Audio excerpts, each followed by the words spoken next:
आपके अंदर जो प्रेरणा हो रही कि इन भोगों को भोग लें तो सुखी हो जाए, तो कह रहे कभी नहीं, जीवन भर भोग लो, कभी तुम्हारे अंदर यह अनुभव नहीं आएगा कि तुम सुखी हो गए भोग भोग के।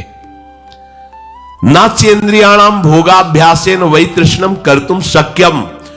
तुम भोग भोगते हुए कभी शांति को प्राप्त नहीं हो सकते। भगवान ने त्यागात शांति अनंतरम, त्याग के अनंतर शांति मिलती है, नहीं तो लिख देते भोगात शांति अनंतरम, भोग भोगो शांति प्राप्त हो जाएगी। लेकिन शास्त्रों में न जातु कामः कामानामुपभोगेन शाम्यति हविषा कृष्ण वर्तमेव भूय एवाभिवर्धते। जब तुम्हारे अंदर भोग भोगने की इच्छा जागृत होती है और तुम उसे भोग देते हो, तो ऐसी गलती करते हो जैसे आग में घी डाल दो तो और आग प्रज्वलित हो जाएगी। आग में घी डालने से वो बुझेगी नहीं, वो प्रज्वलित हो जाएगी। ऐसे ही कामोपभोग की वासना से जब तुम काम का सेवन करते हो तो वो तुम्हारे अंदर तृष्णा पैदा कर देती, भयंकर आग भोग की। फिर वो पागल आदमी कहा जाता है, उसको समझ में नहीं आता ये धर्म क्या है अधर्म क्या है। तो कह रहे यतो भोगाभ्यास मनु विवर्धन्ते रागाः कौशलम चेन्द्रियाणाम। अब वो जब भोग भोग कर शांति प्राप्ति की चाह करने लगा, सब कर तो यही रहे ना, सबके अंदर भगवान की आज्ञा उल्लंघन की वृत्ति बैठी हुई है। भगवान कह रहे त्यागात शांति अनंतरम, और हमारे अंदर वृत्ति बैठी हुई कि मैं भोग कर एक बार तो देख लूं तो शांत हो जाऊंगा। क्या है? और एक बार जो इस दलदल में उतरा आज तक नहीं निकल पाया। जब से सृष्टि हुई तब से एक बार के लिए ही उतरा था और आज तक नहीं निकल पाया इस दलदल से। क्यों? बोले यतो भोगाभ्यास मनु विवर्धन्ते रागाः कौशलम चेन्द्रियाणाम। भोगों को भोगने से भोग में और प्रियता बढ़ जाती है और विषयासक्ति बढ़ जाती है। फिर वो कौशल के द्वारा भोग भोगना चाहता है, विविध कलाओं के द्वारा विविध परिवर्तन कर करके, स्थान का परिवर्तन, शरीर का, अब ये शरीर नहीं दूसरा शरीर चाहिए, इस स्थान में नहीं अमुक स्थान में, इस प्रक्रिया से नहीं ऐसी प्रक्रिया से। यतो भोगाभ्यास मनु विवर्धन्ते रागाः कौशलम चेन्द्रियाणाम। इंद्रियां और बलवान होकर उसे कुकर्म में फंसाती जाती है। तस्माद अनुपायः सुखस्य भोगाभ्यासः। अब सुख की चाह और बढ़ गई और खोज उन्हीं भोगों में रहा है जहां अशांति, दुख, क्लेश, बंधन।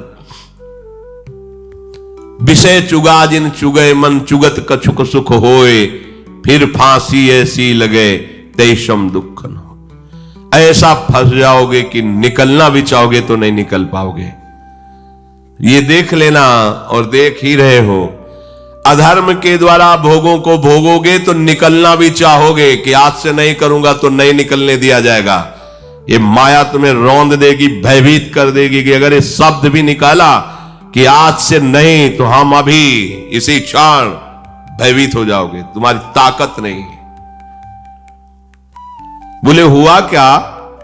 सा खलवयम वृश्चिक विषभीत इवासी विशेष दष्टो या सुखारसी विषयानुवासितो महत दुख पंके निमग्न इति।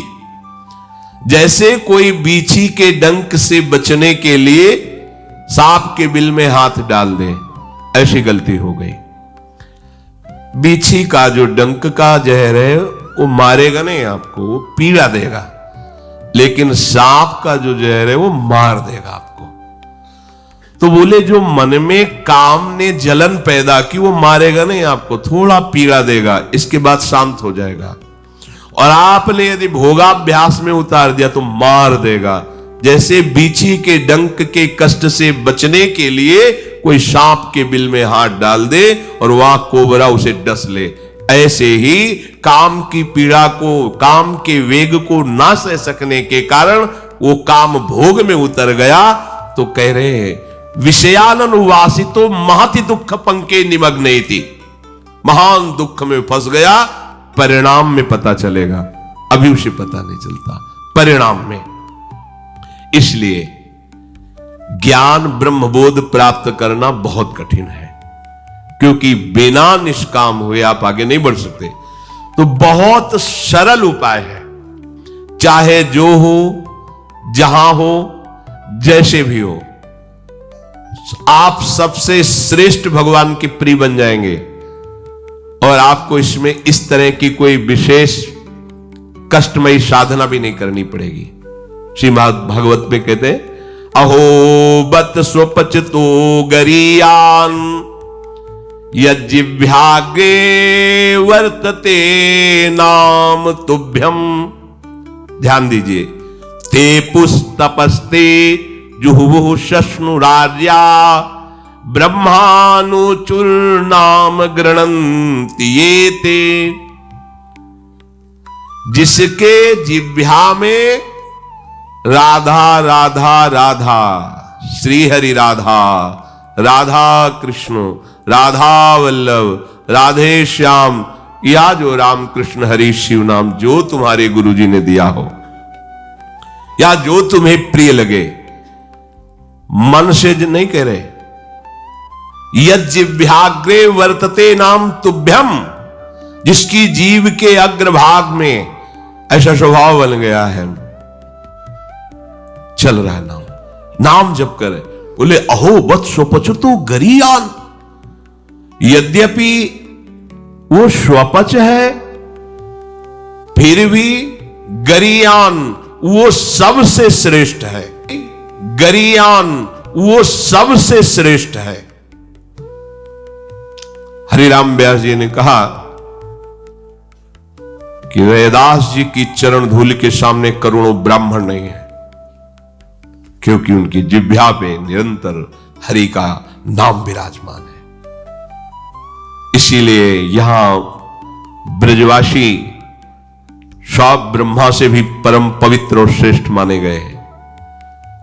व्यास मिठाई विप्र की तामे लगे आग, वृंदावन की स्वपच की जूठन खाइए मांग।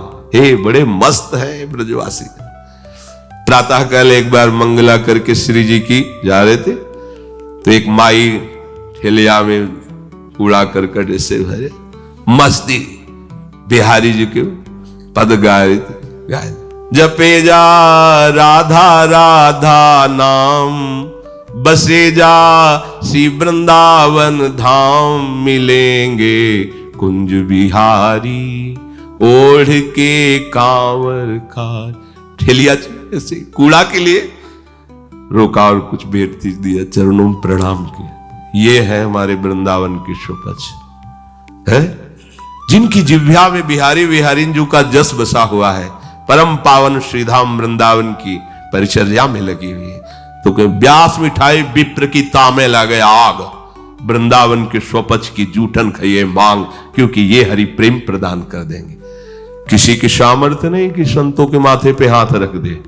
एक ब्रजवासी का छोरा छोटा सा हो, उसके पैर चो कोई भी हो ऐसे लबा के हाथ, जा बाबा, और उसको जब प्रणाम किया ना, भैया लाडली जी कृपा करे तो पे बाबा, हृदय निहाल हो गए। ये आशीर्वाद कौन दे सकता है? देखो बरसाने के गोसाई पर चरण छुओ, सीधे लाडली जू से ऐसे हाथ करके बात करते हैं। लाडली जू, आपको विश्वास नहीं? अगर विश्वास कर लो तो लाडली जू उनके करकमल से सेवित है, वो जो कह रहे हैं वही लाडली जू करेंगी। भोरी सरकार है, पर हमें मनिलता मन की होने के कारण इन सब भावों पर विश्वास नहीं रहता। कह रहे कोई भी तपस्वी उसकी समानता नहीं कर सकता। जिसकी जिह्वा के अग्रभाग पर उसने सारी तपस्याएं कर ली, सारे तीर्थ स्नान कर लिए, भागने की जरूरत नहीं, राधा राधा बोलो। सारे तीर्थ स्नानों का फल तुम्हें उसी क्षण मिल जाएगा जो तुम्हारी जिह्वा के अग्रभाग पर श्री हरि का नाम, प्रियाजू का नाम विराज। सारे वेदों का अध्ययन कर लिया, अब उसे कुछ अध्ययन करने की जरूरत नहीं है। जो बड़ी बड़ी तपस्याओं से, तीर्थयाटन से, वेदाध्ययन से, यज्ञ आदि से गति मिलना दुर्लभ है, वो तुम्हें नाम से प्राप्त हो जाए। कौन हो, कहां हो, कैसे हो, कोई प्रश्न नहीं। जैसे हो, जिस परिस्थिति में, जिस विषय में फंसे हो, वहीं से तुम्हें नाम उठा के महात्मा बना देगा। तुम्हें धनवान बना देगा, यशस्वी बना देगा, तुम तेज से संपन्न हो जाओगे। नाम का तेज, भगवान नाम का तेज है, प्रताप है भगवान नाम का। एक बार नाम आप बसा के तो देखो हृदय में, जोर से आलाप लोगे नाम का, प्रकृति का परिवर्तन हो जाए। अरे स्वामी का नाम है, सुमीर पवन सुत पावन नामू अपने बस करी राखे। जपहि नाम जन आरत भारी, मिटहि कुसंकट होय सुखारी। इदम ही पुंसस् तपसः श्रुतस्य वा, स्विष्टस्य सूक्तस्य च बुद्धि दत्तयोः। अविच्युतोऽर्थः कविभिर निरूपितो, यदुत्तम श्लोक गुणानुवर्णनम। बड़े बड़े वेदनिष्ठ ब्रह्म ऋषियों ने निश्चय किया है कि भगवान के नाम का निरंतर जप गुण कीर्तन, इससे बड़ा कोई तप नहीं है, कोई वेदाध्ययन नहीं, कोई यज्ञ नहीं, कोई ज्ञान या कोई दान इससे बढ़कर के नहीं है। बस प्रभु के नाम में तुम्हारी प्रीति हो जाए। कलिम सभाजयन्त्यार्या गुणज्ञाः सारभागिनः, यत्र संकीर्तने नैव सर्वा स्वार्थो भी लप्यते। न हृतः परमो लाभो देहिनां भ्राम्यतां हि, यतो विन्देत परमां शांतिम नश्यति संस्कृति। ये कलिकाल किसी को बख्शेगा नहीं, अगर नाम जप नहीं तो बुद्धि को भ्रष्ट कर देगा। इसका प्रभाव है कपट, चतुरता, बेईमानी और पापाचरण में रति, इसका प्रभाव है। कली इन दोषों से संपन्न है, पर एक इसका महान गुण है, जिसकी जिह्वा पे प्रभु का नाम होगा, इसके कोई भी दोष उसका स्पर्श नहीं कर सकते, और कली स्वयं भयभीत हो जाता है जिसकी जिह्वा पे नाम है। इसकी एक बड़ी प्रशंसा है, 10,000 वर्ष तपस्या करने पर जो फल मिलता है, 24 घंटे निरंतर नाम जप करने से मिल जाएगा। कलयुग की ये विशेष महिमा है। हम लोगों को भगवत प्राप्ति बड़ी सहज है। दाहिने पैर के अंगूठे के बल हाथ उठा के ऊपर से बोले कितने, वो 10,000 वर्ष, ऐसे 10 सेकंड नहीं खड़े हो सकते अपने लोग, नहीं, दाहिने पैर के अंगूठे के बल हाथ उठा के 10 सेकंड नहीं खड़े हो सकते। और वो अवश्य भगवान की प्राप्ति की बात नहीं कही गई, वो अलग अलग कामनाओं की अलग अलग लक्ष्य। 24 घंटे नाम कीर्तन करने से वो फल प्राप्त हो जो उनको 10,000 वर्ष ऐसे करने से। कलयुग का बड़ा प्रताप है। जो तुम स्वार्थ की पूर्ति चाहते हो या परमार्थ की पूर्ति चाहते हो, या तुम रोग का नाश चाहते हो, तो एकमात्र उपाय है भगवान के नाम का निरंतर जप करो।